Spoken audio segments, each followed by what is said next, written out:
Hello my dear students. So आज हम electrostatic potential and capacitance की फोर्थ वीडियो को हम स्टार्ट कर रहे हैं।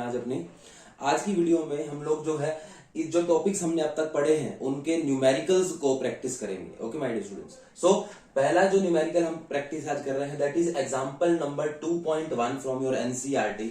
सो क्वेश्चन की स्टेटमेंट को समझते हैं बेटा। पहले देखो, आधा हमारा जो काम होता है वो केवल और केवल उसकी स्टेटमेंट को समझने का होता है। ठीक है, उस स्टेटमेंट को अगर हम अच्छे से पहले इंटरप्रेट कर लिया हमने, उसके बाद हमारा काम 50% तो वहीं का वहीं डन हो जाता है। ठीक है, तो देखते हैं। पहले सबसे पहला पार्ट आपको दिया गया है 2.1 का ए पार्ट है, calculate the potential at point P due to a charge of 4 × 10⁻⁻7 coulomb. ये आपको चार्ज की वैल्यू दी गई है।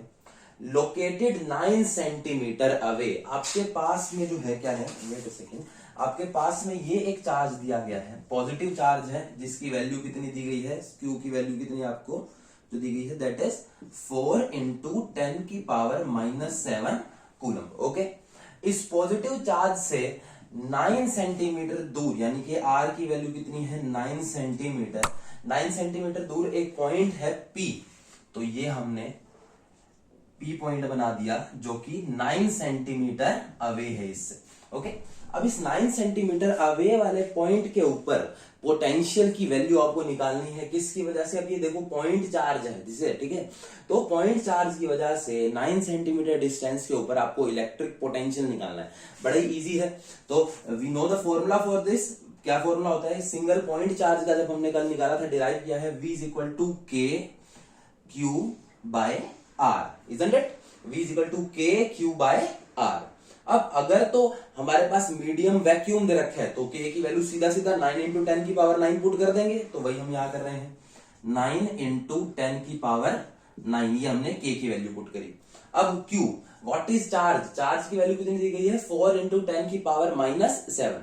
अब ध्यान क्या रखना है यहाँ पे कि अगर चार्ज की वैल्यू अगर माइनस भी होती तब भी यहाँ पे माइनस का साइन जरूर लिखा जाएगा। इस केस में ऐसा कुछ नहीं है कि आप चार्ज के सिर्फ हम पॉजिटिव वैल्यू में लिखा जाए इसे। तो जैसे कि हम लोग इलेक्ट्रिक फील्ड निकालते टाइम का मैग्नीट्यूड निकालते टाइम पे करते हैं, या फिर हम जब फोर्स को निकालते टाइम पे करते हैं, तो ऐसा कुछ नहीं। यहाँ पे अगर पॉजिटिव में है तो पॉजिटिव में ही लिखना है, नेगेटिव में है तो नेगेटिव में ही लिखना है। तो यहाँ पे क्या लिख दिया हमने, 4 × 10⁻⁻7 KQ डिवाइडेड बाय में R की वैल्यू कितनी दे रखी है 9 सेंटीमीटर। अब बेटा सेंटीमीटर ऐसा यूनिट तो नहीं है, तो इसको मीटर्स में कन्वर्ट करेंगे सबसे पहले। 9 × 10⁻2, ये हो गया मेरा KQ/R। यूनिट हमें पता है V की क्या होती है, वोल्ट होती है।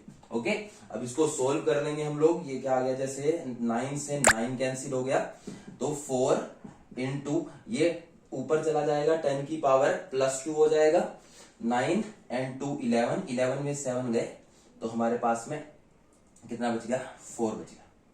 4 × 10⁻4 वोल्ट्स, ये हमारे पास में हमारा आंसर है बेटा। So this is the first part. अब इसके सेकंड पार्ट को ट्राई करते हैं। सेकंड पार्ट में क्या करना है हमें, तो ये देखते हैं, इसको जल्दी से नोट डाउन करने के पहले। तो ये हमारा फर्स्ट पार्ट था। अब सेकंड पार्ट में हमें क्या दिया गया है, hence obtain the work done. हमें एक तो W निकालना है सेकंड पार्ट में। Hence obtain the work done in bringing a charge of 2 × 10⁻⁻9 coulomb from infinity to P। Infinity से P तक इस 2 × 10⁻⁻9 कूलम के चार्ज को लाने में जितना भी मुझे वर्क डन करना पड़ेगा वो निकालना है। V की वैल्यू हम निकाल चुके हैं, दैट इज कितनी है, 4 × 10⁻4 वोल्ट्स। ओके, ये हमारे पास में इस P पॉइंट के ऊपर पोटेंशियल निकल चुका है। अब मुझे वर्क डन निकालना। माय डियर स्टूडेंट्स, ये सेम क्वेश्चन एक और तरह से भी पूछा जा सकता है आपका। ये पूछ सकते हैं कि इस P पॉइंट के ऊपर इस चार्ज की पोटेंशियल एनर्जी कितनी होगी, क्योंकि बाय डेफिनेशन आप याद करें कि इंफिनिटी से P पॉइंट तक लाने में जो वर्क डन होता है विदाउट एक्सेलरेशन, वही work done is equal to the potential energy of the system. उसमें स्टोर हो जाता है पोटेंशियल एनर्जी में। तो यही क्वेश्चन एक और तरह से पूछा जा सकता है कि वर्क डन की जगह वो potential energy eight point P पूछ रहे इस चार्ज की, तो उसमें भी आपको यही करना। वर्क डन का फॉर्मूला हमने जो है कल की वीडियोस में देखा था, तो वो फॉर्मूला आया था W इज इक्वल टू, जो हमारा ये वाला चार्ज है इसको मैं एक बार के लिए Q1 बोल देता हूं, तो इस चार्ज को मैं बोल देता हूं अपना जो ये दूसरा चार्ज है Q2। Q2 की वैल्यू है 2 इंटू 10 की पावर -9 कूलम। तो इस Q2 के ऊपर होने वाला वर्क डन निकाला ना मुझे, तो W is equal to Q2 into potential, जिस भी पॉइंट कर लाने का, W is equal to QV। ये फॉर्मूला आपने 10th क्लास में भी पढ़ा है और ये फॉर्मूला आप यहाँ पे भी पढ़ रहे हैं। तो आपने इसकी वैल्यू पुट कर दी यहाँ पे, 2 इंटू 10 की पावर -9 इंटू 4 इंटू 10 की पावर 4, 2 4 जा 8 इंटू 10 की पावर -5 यूनिट जूल्स। तो ये आपके पास में वर्क डन निकल गया इस पूरे प्रोसेस का। ओके, तो वर्क डन जब भी निकालना हो तो Q2 इंटू वी भी कर सकते हैं। एक और फॉर्मूला भी है इसका, वो कहां से आया, Q2 बाय में R, Q1 Q2 बाय में R। देखो ये सेम ही फॉर्मूला है बेटा, Q2V और ये Q1 Q2 by R, both the formulas are same. Q1 by R, ये क्या चीज है, ये V के इक्वल है। ओके, तो Q2 इंटू V बोल दूं, चाहे Q1 Q2 बाय R बोल दूं, दोनों से आपके पास सेम ही रिजल्ट आएगा, राइट। तो ये आ गया मेरा वर्क डन। नेक्स्ट एक और चीज पूछी हुई है, is your answer path dependent. Yes, so कि अगर मैं इंफिनिटी से पी तक इस पाथ के अलोंग लेकर आ रहा हूं, दूसरा ये हो सकता है मैं इंफिनिटी से पी तक तो आ रहा हूं लेकिन मैं इस पाथ के अलोंग आया, तीसरा हो सकता है इस पाथ के अलोंग आऊं। तो मैंने आपके सामने 3 ऑप्शंस दे दिए, क्या इन तीनों ऑप्शंस में पाथ डिपेंडेंट रहेगा, जो मेरा वर्क डन है कि किस पाथ के अलोंग आ रहा है उसके ऊपर डिपेंड करेगा या नहीं करेगा। तो आंसर ये है बेटा कि this work done is not path dependent, path के ऊपर डिपेंड नहीं करेगा। क्यों नहीं करेगा, कि ये जो वर्क डन है ये पाथ इंडिपेंडेंट है, इस किस रास्ते से पी तक पहुंच रहे हैं उसका कोई इफेक्ट नहीं है। बिकॉज जो इलेक्ट्रोस्टैटिक फोर्स है my dear students, electrostatic force जो है वो कैसा फोर्स है, that is a conservative force. और कंजर्वेटिव फोर्सेस जितने भी हैं हमारे पास में, उसके लिए हमने जो 11th में पढ़ रखा है, कंजर्वेटिव फोर्स के केस में वर्क डन पाथ इंडिपेंडेंट होता है। तो इसका आंसर जो है is your answer path dependent, तो नो आना चाहिए, पाथ इंडिपेंडेंट नहीं है। ओके, सो ये आपका फर्स्ट न्यूमेरिकल था। अगले न्यूमेरिकल की तरफ पढ़ते हैं। Yes students, so next numerical की तरफ बढ़ते हैं अब हम अपने, और बहुत ही इंपॉर्टेंट न्यूमेरिकल है, 1 मार्क्स में बहुत बार रिपीटेड, इनमें से कोई एक पार्ट पूछा जाता है आपका सीबीएसई के अंदर, तो बहुत ही ध्यान से इसको करना है हमें। और इतना इजी क्वेश्चन है, आप बहुत ही अच्छे से समझेंगे इसको। देखें, तो सबसे पहले क्या करना है आपको, क्वेश्चन के अंदर आपको 2 डायग्राम्स दिए गए हैं, एग्जांपल 2.3 है ये। ओके, 2 डायग्राम्स दिए गए हैं, एक पॉजिटिव चार्ज है, उसके पॉजिटिव चार्ज के पास आपको 2 पॉइंट्स मेंशन करे गए हैं, P एंड Q। P पास है उसके एंड Q से दूर। सिमिलरली आपको एक और डायग्राम दिया गया है B, ठीक है। इस B डायग्राम के अंदर जो है आपको एक नेगेटिव चार्ज दिया गया है और उसके अराउंड 2 पॉइंट्स दिए गए हैं A एंड B। तो अब आपसे पूछा ये जा रहा है सबसे पहले पार्ट में, give the sign of potential difference between, ये मतलब ये जो Vp माइनस VQ है, इसका साइन बताना है आपको, क्या ये पॉजिटिव होगा या नेगेटिव होगा। पॉजिटिव कब होगा, पॉजिटिव जब होगा जब अगर Vp VQ से बड़ा हो तो पॉजिटिव हो जाएगा ये वाला डिफरेंस, अगर VB VA से बड़ा हो तो ये डिफरेंस भी पॉजिटिव हो जाएगा। सिमिलरली जो है अगर VQ बड़ा रह जाता है तो ये नेगेटिव हो जाएगा। बात समझ आ रही है सबको। तो मुझे बस ये पता करना है कि VP और VQ में से बड़ा कौन सा है और मेरे को पता लग जाएगा इसका साइन क्या है। ओके, सो जैसा कि हमको दिख रहा है यहाँ पे P पॉइंट जो है वो पास है एंड Q पॉइंट दूर है।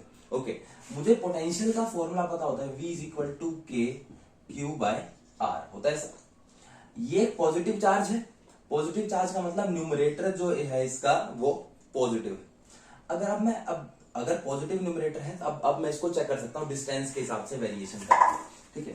तो अगर हम P पॉइंट की बात करें तो P पॉइंट के ऊपर जो है क्या हो रहा है, मेरा P पॉइंट जो है वो पास है इस पॉइंट के, तो R की वैल्यू कम हो गई। R की वैल्यू कम मतलब V की वैल्यू ज्यादा। सिमिलरली Q के केस में R की वैल्यू ज्यादा है तो V की वैल्यू कम हो जानी चाहिए, इनवर्सली प्रोपोर्शनल टू का रिलेशन है। Can you understand this. तो देयरफॉर अगर मैं बात करूं यहाँ पे तो VP is basically greater than VQ। Okay, क्यों, क्योंकि डिस्टेंस की वजह से जो है P पॉइंट का डिस्टेंस कम है तो V उसके लिए ज्यादा होगा। Q पॉइंट का डिस्टेंस ज्यादा है तो उसके लिए पोटेंशियल की वैल्यू कम होगी। सो Vp is greater than VQ हो गया, तो hence Vp minus VQ is greater than 0। तो इसका साइन कैसा आ गया, यानी कि पॉजिटिव साइन आ गया पहले पार्ट का। बात समझ आ रही है सबको? अब इसको नोट डाउन बहुत अच्छे से करना है बेटा। जैसे जैसे मैं आपको लॉजिक आपको दे रहा हूं ना, इसको साथ साथ अपनी नोटबुक में, चाहे हिंदी में नोट डाउन करें चाहे इंग्लिश में नोट डाउन करें। बहुत इंपॉर्टेंट पॉइंट्स हैं सारे, इसके ऊपर क्वेश्चंस बनते हैं क्योंकि, ठीक है। तो क्या पूछा जा रहा है आपसे, सबसे पहले साइन पूछेंगे, Vp माइनस VQ, इस तरह से कोई भी पॉइंट्स दे रखे होंगे आपको जनरली, तो आपसे साइन पूछेंगे, ठीक है। तो क्वेश्चन में मुझसे Vp और VQ का सब्ट्रैक्शन का साइन पूछा गया, तो मैंने क्या करा, P के ऊपर पोटेंशियल देखा। मेरे को कैसे पता लगेगा, V is equal to KQ/R। सबसे पहले ये चेक करो आपका न्यूमरेटर पॉजिटिव है नेगेटिव है। अगर न्यूमरेटर तो पॉजिटिव है, अब आप डायरेक्टली बात कर सकते हैं V is inversely proportional to R है, तो जब R कम होगा तो V ज्यादा हो जाएगा। तो मतलब जितना ज्यादा पास होते हैं हम लोग पॉजिटिव चार्ज के, उतना मुझे हाई पोटेंशियल दिखता है। लॉजिक भी सही है कि भाई हाई, जितना ज्यादा मैं पास होऊंगा चार्ज के, पॉजिटिव चार्ज के पास पोटेंशियल ज्यादा होता है, और जैसे जैसे हम इन्फिनिटी की तरफ बढ़ते जाते हैं पोटेंशियल जो है घटता जाता है, और जैसे ही R इन्फिनिटी होगा वो 0 हो जाएगा, ठीक है। So at P potential is higher, at Q potential is lower. Okay, यहां तक आई होप आपको समझ आ गया होगा। नेक्स्ट पार्ट की तरफ बढ़ते हैं, इसके VB माइनस VA निकालते हैं हम, ठीक। तो VB माइनस VA अगर मुझे निकालना है तो क्या करूंगा मैं, अब मेरे पास में कैसा चार्ज है, अब मेरे पास में एक नेगेटिव चार्ज है। नेगेटिव चार्ज के केस में जो सबसे मैक्सिमम पोटेंशियल हो सकता है उसकी वैल्यू होती है 0। कैसे, V मैक्स इज 0, और वो कब होता है, वो इन्फिनिटी के ऊपर जाके होता है। अभी बताऊंगा कैसे होता है। V का फॉर्मूला मुझे पता है क्या है, KQ/R होता है। अगर मेरा डिनोमिनेटर जो न्यूमरेटर चार्ज नेगेटिव होगा तो न्यूमरेटर इस टाइम पे मेरा क्या हो जाएगा, नेगेटिव नंबर हो जाएगा, ठीक है। तो K, जैसे मान लो इसकी वैल्यू -1 कूलम है, तो -K इंटू -1 लिखेंगे बाय में R। अब सारे नंबर नेगेटिव हो गए, ठीक है, क्योंकि अब R की वैल्यू मैं कुछ भी पुट करूं यहाँ पे, K इंटू -1 करूंगा तो वो उसको नंबर्स को नेगेटिव कर देगा, तो negative number is always less than 0, ये सबको पता है हमें, ठीक है। तो देयरफॉर इसके केस में जो मैक्सिमम वैल्यू पॉसिबल है वो कितनी है, 0, और वो कब होगी, जब इन्फिनिटी के ऊपर है, ठीक। इन्फिनिटी के ऊपर मैक्सिमम वैल्यू है। जैसे जैसे आप पास आते जा रहे हैं आपका पोटेंशियल धीरे धीरे धीरे धीरे जो है नेगेटिव नंबर में डिक्रीज होता जा रहा है। डिक्रीज होने का मतलब क्या होगा, यहाँ पे जैसे 0 है इस पॉइंट, -1 होगा, -2, -3, -4, इस पॉइंट पे आएगा -5 हो जाएगा, इस पे आएगा -6 हो जाएगा। लॉजिक समझ आ रहा है ना सबको, मैं क्या बताने की कोशिश कर रहा हूं कि जैसे मैक्सिमम जो है उसकी वैल्यू 0 है, जैसे जैसे मैं चार्ज के पास आता जाऊंगा -1, -2, -3, -4 और -इन्फिनिटी तक वो डिक्रीज होता जाएगा। ओके, सो बी पॉइंट के ऊपर जो है पोटेंशियल ज्यादा होना चाहिए, -5 है इसके ऊपर वैल्यू, और ए पॉइंट के ऊपर कम होना चाहिए, इसके ऊपर इसकी वैल्यू जो है -6 होगी। यहाँ पे जैसे जैसे पास आ जाऊंगा नेगेटिव नंबर में इंक्रीज हो रहा ना, जस्ट फॉर एन एग्जांपल बता रहा हूँ, -5, -6, तो VB is basically greater than VA, ठीक है। तो therefore VB minus VA is greater than 0, यानी कि इसका आंसर भी आपका क्या आ गया, पॉजिटिव आ गया, ठीक है।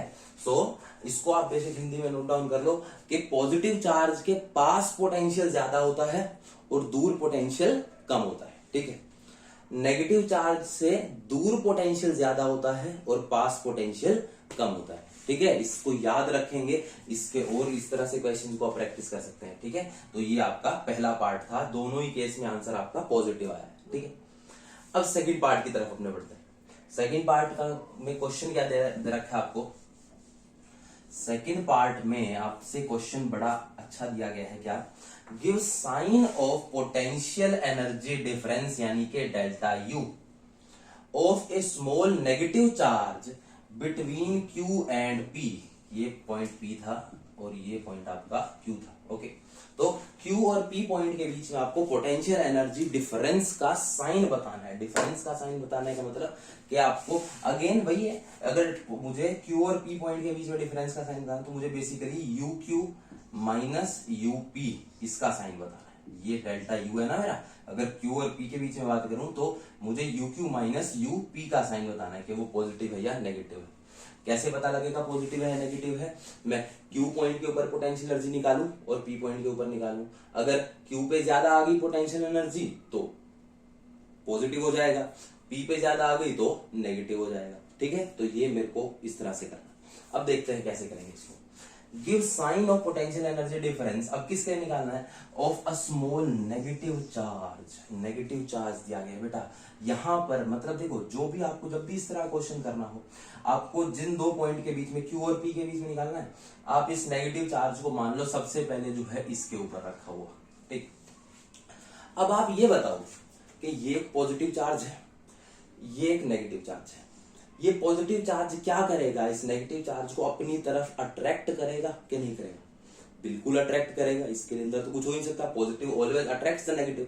तो इसका मतलब इसके अट्रैक्शन की वजह से जो आपका नेगेटिव चार्ज है वो Q से P की तरफ भाग रहा है। किस कहां से कहां की तरफ जा रहा है? Q से P की तरफ। देखो ध्यान से, Q के ऊपर रखा था, P की तरफ अट्रैक्ट हो रहा है, तो कहां से कहां को चला? Q से P की तरफ चला।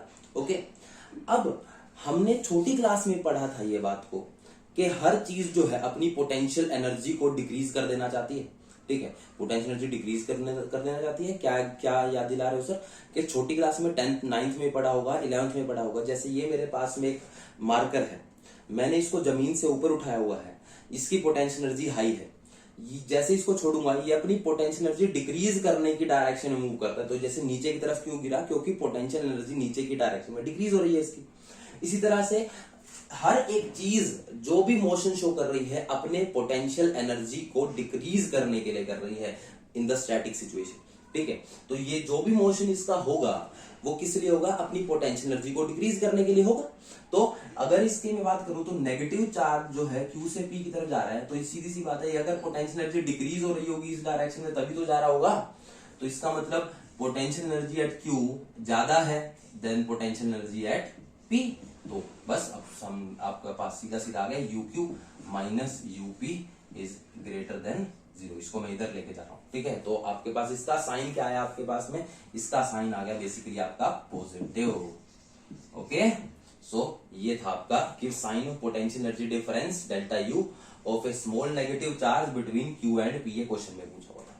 ठीक, अगर इन्होंने P एंड Q पूछा होता तो P एंड Q के केस में क्या करता? मैं यहाँ पे P को रखता, P पॉइंट के ऊपर रखता उसको। अब जब मैं P पॉइंट के ऊपर रख रहा हूं, क्या वो Q की तरफ जा रहा है या Q से अवे जा रहा है? ठीक है, इस केस में वो Q से और दूर भागता, तो मैं क्या देता भाई यहां पर जो है ये Q पॉइंट के ऊपर हाई पोटेंशियल की तरफ ना भाग के उससे अवे भागती है चीजें, लो पोटेंशियल की तरफ भागती है ना। ठीक है, लो पोटेंशियल एनर्जी की तरफ भागती है। अब निकालते हैं A एंड B पॉइंट के बीच में। तो देखो इस बार इन्होंने क्या बोला, एक नेगेटिव चार्ज को A और B के बीच में निकालना, तो मैंने A के ऊपर अपने नेगेटिव चार्ज को रख दिया। अब ये नेगेटिव चार्ज क्या करना चाहिए? रिपेल करना चाहिए। इस रिपल्शन की वजह से आपका जो नेगेटिव चार्ज है A से B की तरफ भागेगा, यानी कि हाई पोटेंशियल एनर्जी से लो पोटेंशियल एनर्जी की तरफ भागेगा, यानी कि UA must be greater than UB। That means UA minus UB is greater than 0, यानी कि पॉजिटिव।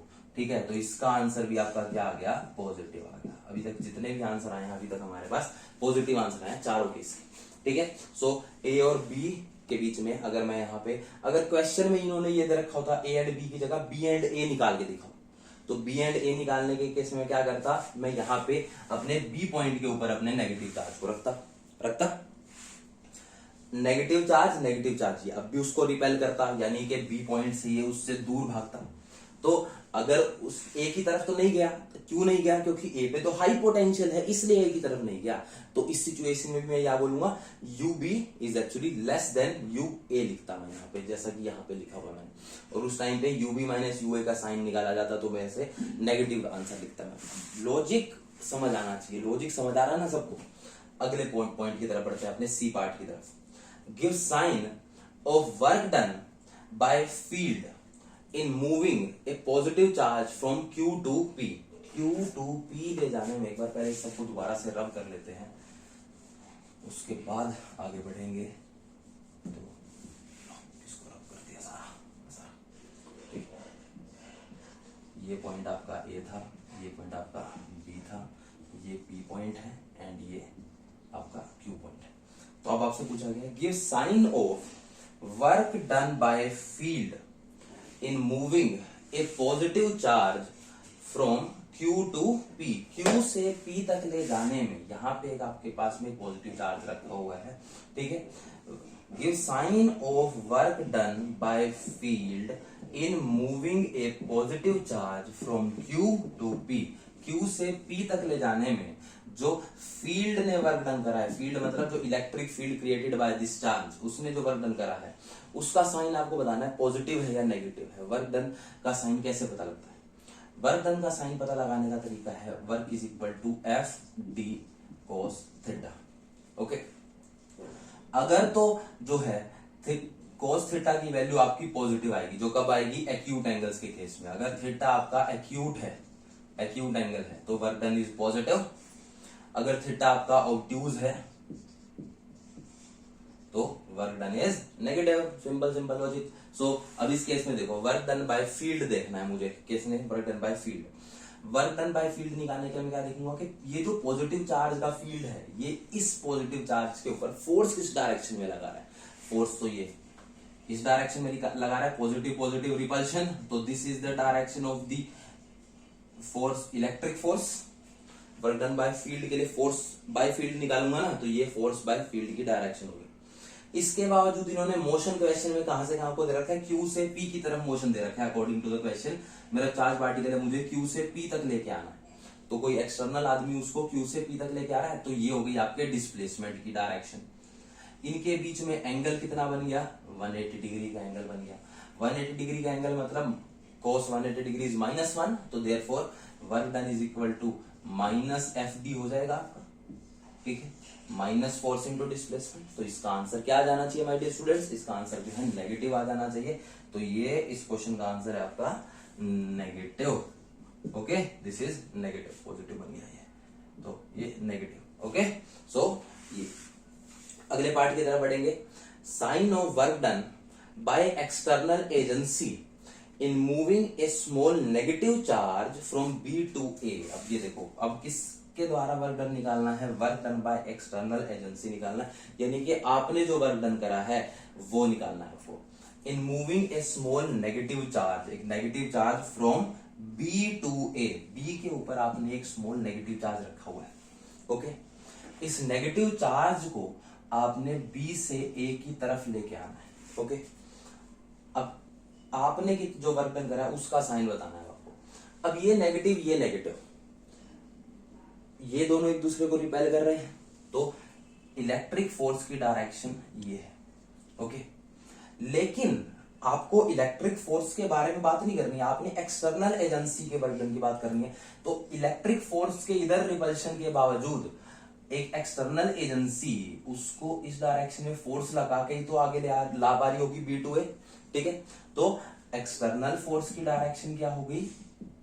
टुवर्ड्स ए, डिस्प्लेसमेंट है वो भी टुवर्ड्स ए है, तो बीच में एंगल कितना हो गया मेरा?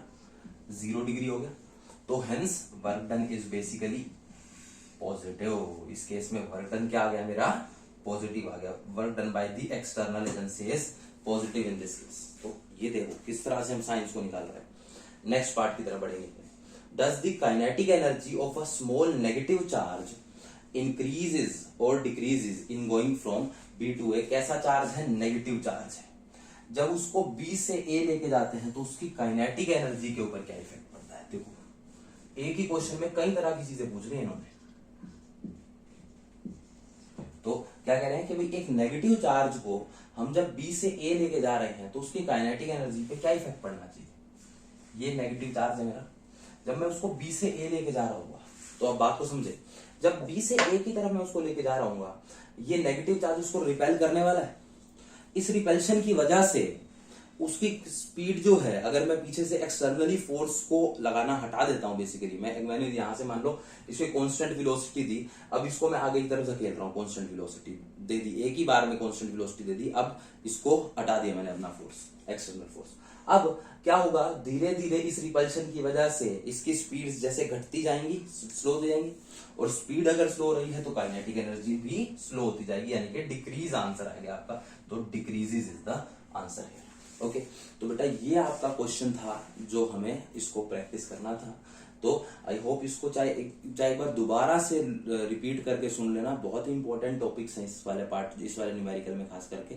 सो चाहे बेशक इसको दोबारा से रिपीट करना पड़े, लेकिन बहुत अच्छे से समझना है और इसको एनसीईआरटी के एग्जाम्पल 2.3 को दोबारा से प्रैक्टिस खुद भी करनी। सो नेक्स्ट न्यूमेरिकल की तरफ बढ़ते हैं।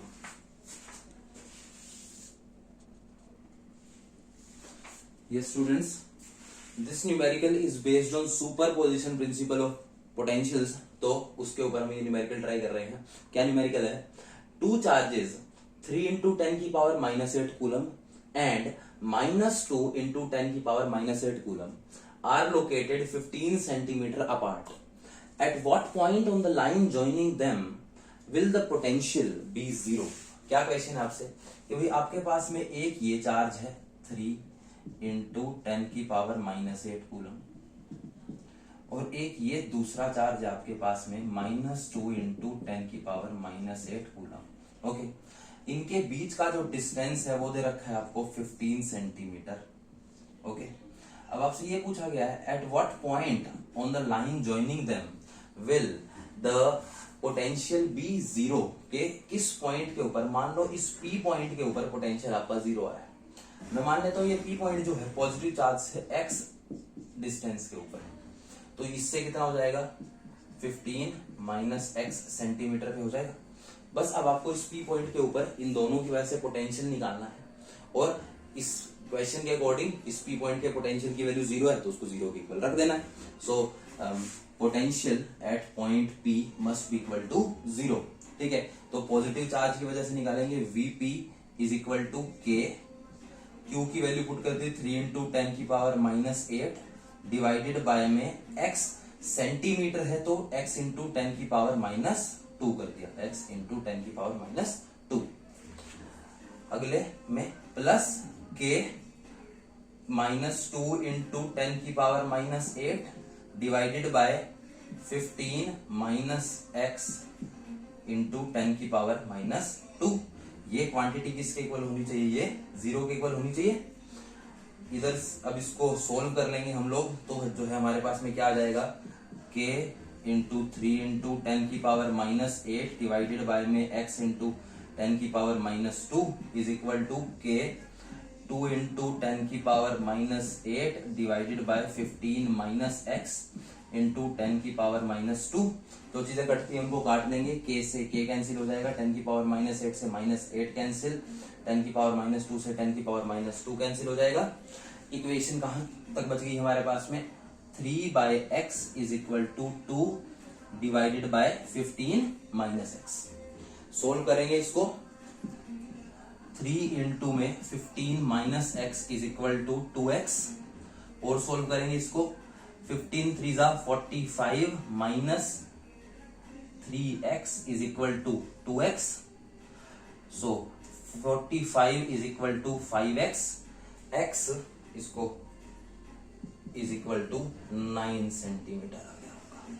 ठीक है, x की वैल्यू आ गई आपके पास में 9 सेंटीमीटर। ओके, तो आई होप ये आपको क्लियर हो गया होगा। इसकी जगह देयर इज अनदर वे कि भाई मैंने इस पॉइंट में क्या माना है कि भाई जो पी पॉइंट है वो इन दोनों के बीच में अप्लाई कर रहे हैं हम लोग। हो सकता है पी पॉइंट इनके बीच में ना हो सकता है इसके बाहर हो, तो बाहर अगर हो पी पॉइंट तो उस सिचुएशन में मेरा आंसर क्या आना चाहिए, तो उसको भी देख लेते हैं। इसको पहले नोट डाउन कर लेंगे जल्दी से वीडियो को पॉज करके, फिर उस वाले केस की तरफ बढ़ते हैं। नाउ इन द केस कि भाई मान लो जो पी पॉइंट है वो इस लाइन पे ना होके बिल्कुल इनके बीच में ना मान के, मैं मान लेता हूं कि वो इस एक्सटेंडेड लाइन पे ऊपर कहीं ना कहीं इस पॉइंट पी के ऊपर एग्जिस्ट कर रहे हैं। तो अगर ये पॉइंट आपका है पी, तो ये पूरा का पूरा जो डिस्टेंस है इसको मैंने बोल दिया x पॉजिटिव चार्ज से, तो नेगेटिव चार्ज से वो डिस्टेंस कितना हो जाएगा? अगर ये डिस्टेंस x है पूरा और ये 15 है, तो ये डिस्टेंस x माइनस 15 नहीं हो जाएगा यहां से यहां तक। ओके, तो अब मुझे बस जो है इस पी पॉइंट के ऊपर पोटेंशियल निकालना है पॉजिटिव की वजह से और नेगेटिव की वजह से, और फिर उसको जीरो के इक्वल पुट कर देंगे। तो potential at point P must be equal to positive की वजह से क्या आ जाएगा K 3 into 10 की पावर -8 डिवाइडेड बाय में x into 10 की पावर -2। ओके, क्योंकि सेंटीमीटर में डिस्टेंस, प्लस K चार्ज की वैल्यू -2 into 10 की पावर -8 डिवाइडेड बाय में x माइनस 15 इंटू 10 की पावर माइनस 2। ये आपने इसको पूरे को 0 के इक्वल पुट कर दिया क्योंकि वीपी अपने आप में 0 है। ओके, अब इस टर्म को हम राइट हैंड साइड पे ले जाएंगे तो हमारे पास इक्वेशन क्या आ जाएगी, के 3 इंटू 10 की power minus 8 divided by x into 10 की power minus 2 is equal to K 2 into 10 की power minus 8 divided by x minus 15 into 10 की पावर माइनस 2। जो चीजें कट रही है उनको काटेंगे, के से के कैंसिल हो जाएगा, 10 की पावर माइनस 8 से माइनस 8, माइनस 2 से माइनस 2। तो इक्वेशन क्या बन गई हमारे पास में, 3 divided by x is equal to 2 divided by x minus 15। और सॉल्व करेंगे इसको, 3 into X minus 15 is equal to 2x, 3x minus 45 is equal to 2x। और सोल्व करा इसको, x की वैल्यू आ गई मेरी 45 centimetre. Of course x is equal to 45 centimetre. Okay, so ये आपका हमारे पास में जो है इस तरह से आंसर निकला है इसका। तो ये सुपरपोजिशन प्रिंसिपल का एक न्यूमेरिकल था। एनसीईआरटी एक्सरसाइज में बिल्कुल सिमिलर एक न्यूमेरिकल है, वो भी आप साथ में प्रैक्टिस करें। ओके, इसका ये प्रैक्टिस के हो जाएगा आपको। तो आई होप आज के न्यूमेरिकल्स आपको समझ आ गए होंगे। कोई भी डाउट्स आते हैं आपको तो फिर अगेन व्हाट्सएप पे आप मुझसे पूछ सकते हैं। Thank you very much students.